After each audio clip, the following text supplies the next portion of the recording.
नमस्कार, मेरा नाम है मानवी रोहेला और आप देख रहे हैं इंडिया न्यूज स्पोर्ट्स। दूसरा मैच जो नागपुर में खेले जाने वाला है T20 का इंडिया और ऑस्ट्रेलिया के बीच में, उससे पहले रवि शास्त्री ने एमएस धोनी को याद किया है। दरअसल हुआ यूं कि जो पहला मैच मोहाली में खेला गया था इंडिया और ऑस्ट्रेलिया के बीच, जिसमें ऑस्ट्रेलिया ने इंडिया को 4 विकेट से हराया था, और जबकि इंडिया ने इतना बड़ा लक्ष्य यानी कि 209 का लक्ष्य ऑस्ट्रेलिया को दिया था, जिसने बड़ी आसानी से ऑस्ट्रेलिया ने 19 ओवर 2 गेंदों में कंप्लीट कर लिया। लेकिन ये जो रिजल्ट आया है वो दूसरा हो सकता था, क्योंकि जो 5वें ओवर में युजवेंद्र चहल ने जो बॉल डाली थी उसमें कैमरून ग्रीन, जिन्होंने 30 गेंदों में 61 रनों की पारी खेली है, वो एलबीडब्ल्यू, अगर वो डीआरएस ले लेती हमारी टीम इंडिया तो फिर वो क्लियरली एलबीडब्ल्यू थे, वो आउट हो जाते और मैच का रिजल्ट कुछ और होता। और इसी चीज पे रवि शास्त्री जी ने एमएस धोनी को याद किया है, क्योंकि डीके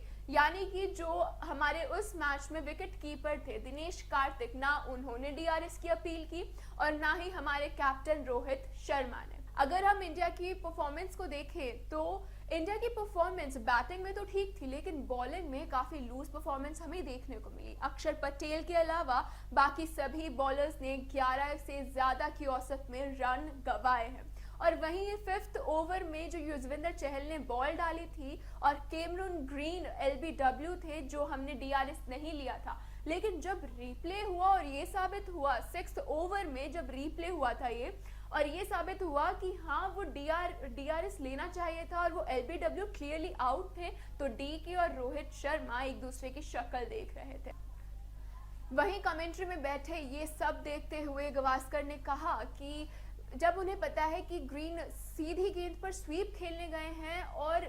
ये पूरा क्लियर था कि गेंद स्टंप से टकराएगी अगर वो डीआरएस लेंगे, लेकिन तब भी उन्होंने डीआरएस नहीं लिया इंडिया की टीम ने। इस पर रवि शास्त्री ने कहा कि मैं हैरान हूं, क्योंकि उन्होंने जब भारतीय टीम को पता था कि ग्रीन क्रॉस खेलने वाले हैं तो तब उन्होंने डीआरएस क्यों नहीं लिया। और इसी बात पर फिर उन्होंने एक उदाहरण दिया जिसमें एमएस धोनी थे। शास्त्री ने एमएस धोनी का उदाहरण दिया और ये बोला कि धोनी जो है वो डीआरएस में कभी गलत नहीं होते थे और ना चूकते थे डीआरएस लेने में, और सबसे ज्यादा जो रिकॉर्ड सफलता का डीआरएस में है वो एमएस धोनी का ही है, क्योंकि उनका डिसीजन कभी गलत नहीं हो। वैसे तो डीआरएस की फुल फॉर्म होती है डिसीजन रिव्यू सिस्टम, लेकिन अब धोनी के इतना अच्छा जजमेंट करने के बाद डीआरएस की फुल फॉर्म चेंज भी हो चुकी थी, अब वो कहलाने लगा था धोनी रिव्यू सिस्टम। तो आप ये समझ सकते हैं कि धोनी की जो पहचान करने की उस बॉल की कि वो डीआरएस लेना जरूरी है उसमें या नहीं है, या डीआरएस लेना फायदेमंद होगा,